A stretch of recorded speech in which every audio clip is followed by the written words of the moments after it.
ఒకప్పుడు ఉత్తరప్రదేశ్ అంటే నేరాలు, అల్లర్లు, భయం ఇవే ఎక్కువగా వినిపించేవి. కానీ ఇప్పుడు పరిస్థితి మారింది. పాలన మారితే ప్రజల జీవితం ఎలా మారుతుందో ఉత్తరప్రదేశ్ స్పష్టంగా చూపిస్తుంది.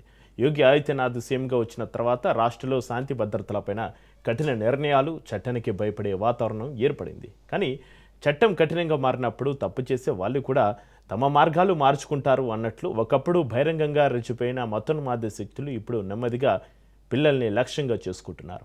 స్నేహం పేరుతో, చదువు పేరుతో, ట్యూషన్ క్లాస్ పేరుతో మతం మార్చేందుకు ప్రయత్నిస్తున్నారు. తాజాగా యూపీలో జరిగిన ఓ సంఘటన రాష్ట్రాన్ని కాదు దేశం అంతటిని కూడా ఆలోచనలో పడేసింది. చిన్న వయసులో ఉన్న బాలికలు మరో బాలికపై మతం మార్చాలంటూ ఒత్తిడి చేశారు. ఇంతకీ ఇది అపోహన లేక ముందే ప్లాన్ చేసిన ప్రయత్నమా? ఆ బాలిక వెనుకున్న మతోన్మాదులు ఎవరు? వారికి మతం పేరుతో బ్రెయిన్ వాష్ చేస్తున్నది ఎవరు? యోగి ప్రభుత్వాన్ని ఈ ఘటన ఎందుకో అలర్ట్ చేస్తుంది. సీఎం యోగి అడ్డాగా మతోన్మాదుల కుట్రలు. మతోన్మాదులకు టార్గెట్గా మారిన చిన్నారులు. హిందూ అమ్మాయిని బురఖా ధరించాలని ఒత్తిడి. బురఖా ధరించాలన్న 5 ముస్లిం అమ్మాయిలు. యోగి ఆదిత్యనాథ్ ఉత్తరప్రదేశ్ ముఖ్యమంత్రిగా బాధ్యతలు చేపట్టిన తర్వాత ఆ రాష్ట్రంలో ఎన్నో మార్పులు కనిపించాయి. ఒకప్పుడు ఉత్తరప్రదేశ్ అంటే అరాజకం, నేరాలు, రాజకీయ అస్థిరత అనే మాటలు ఎక్కువగా వినిపించేవి.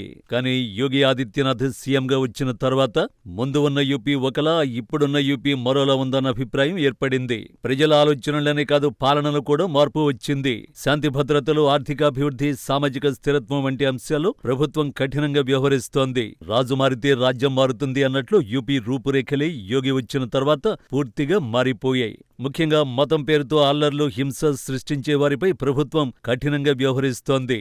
ఒకప్పుడు బహిరంగంగా రెచ్చిపోయే మతోన్మాద శక్తులు ఇప్పుడు వెనకడుగేస్తున్నాయి.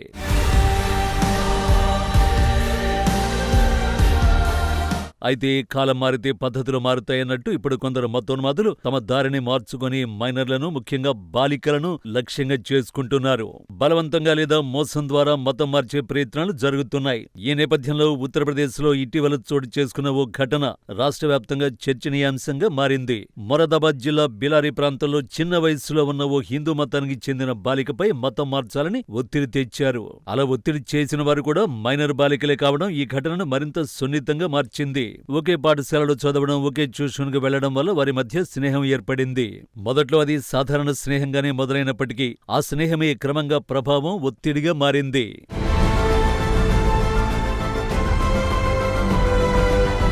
చిన్న నిప్పే పెద్ద దావానలానికి కారణమవుతుంది అన్నట్టు ఇప్పుడు ఆ చిన్న విషయమే పెద్ద సమస్యగా మారింది. బాధిత బాలిక చాలా చిన్న వయస్సు కావడంతో తనపై జరుగుతున్న ఒత్తిడిని మొదట్లో బయటకు చెప్పలేకపోయింది. భయం, అయోమయం, ఎవరికి చెప్పాలో తెలియక మౌనంగా ఉండిపోయినట్లు విచారణలో వెల్లడైంది. అయితే ఒత్తిడి మరింత పెరగడంతో విషయాన్ని కుటుంబ సభ్యులకు చెప్పింది. బాధితురాలి అన్న పోలీస్ స్టేషన్లో ఫిర్యాదు చేయడంతో ఈ వ్యవహారం బయటకొచ్చింది. అప్పటి వరకు మోగబోయిన నిజం ఒక్కసారిగా సమాజం ముందుకు వచ్చింది. ఫిర్యాదులో తెలిపిన వివరాల ప్రకారం ఆ బాలికను పలుమార్లు బురఖా ధరించమని చెప్పారని, తమ మతాన్ని స్వీకరించాలంటూ ఒత్తిడి చేశారని ఆరోపణలున్నాయి. ఓ సందర్భంలో భయంతోనే ఆమె బురఖా ధరించిందని పోలీసులు తెలిపారు. छोटी बहन है जो कि 16 साल की, जो कि नाबालिग कक्षा 12 की छात्र है। उसकी कुछ मुस्लिम सहेलियों ने उसे जबरन बुर्का पहनाया और उसे कहीं ले गई। अब मामला हमको पता लगा तो हमने देखा कि अगर हमें ये मामला नहीं पता लगता तो ये आगे कहाँ तक बढ़ सकता था। वो और कहीं भी ले जा सकती थी। मान लो अपने भैयों से मिलवाती किसी से, या लव जिहाद वाला पूरा प्रोपेगेंडा था उनका, क्या था। इस मामले में मैंने एक FIR दी थी। मामला तो इनका सर लमसम 1.5-2 महीने से चल रहा था। टारगेट मेरी बहन पर था इनका। जो मेरी बहन है ये उनके साथ होटल में जाती थी, मतलब कुछ खाने, क्योंकि होटल जो क्राउन फैमिली रेस्टोरेंट है एक, उसमें कुछ खाने गई होंगी।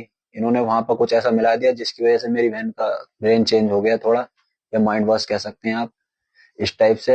तो ये जो कह रही थी मेरी बहन वही कर रही थी। ఈ ఘటనకు సంబంధించిన వీడియో సోషల్ మీడియాలో వైరల్ కావడం పరిస్థితిని మరింత ఉద్రిక్తంగా మార్చేసింది. ఆ వీడియోలో ఇరుకైన వీధిలో ఓ బాలిక బురఖా ధరించి కనిపించగా పక్కన ఉన్న ఇతర బాలికలు దాన్ని సరిచేస్తూ కనిపించారు. ఈ ఘటనపై పోలీసులు ఉత్తరప్రదేశ్ మత మార్పిడి నిరోధక చట్టం కింద కేసు నమోదు చేశారు. ముఖ్యంగా మైనర్ల విషయంలో ఈ చట్టం మరింత కఠినంగా అమలవుతుంది. అందుకే పోలీసులు ఈ కేసును అత్యంత సీరియస్ గా తీసుకుని దర్యాప్తు ప్రారంభించారు.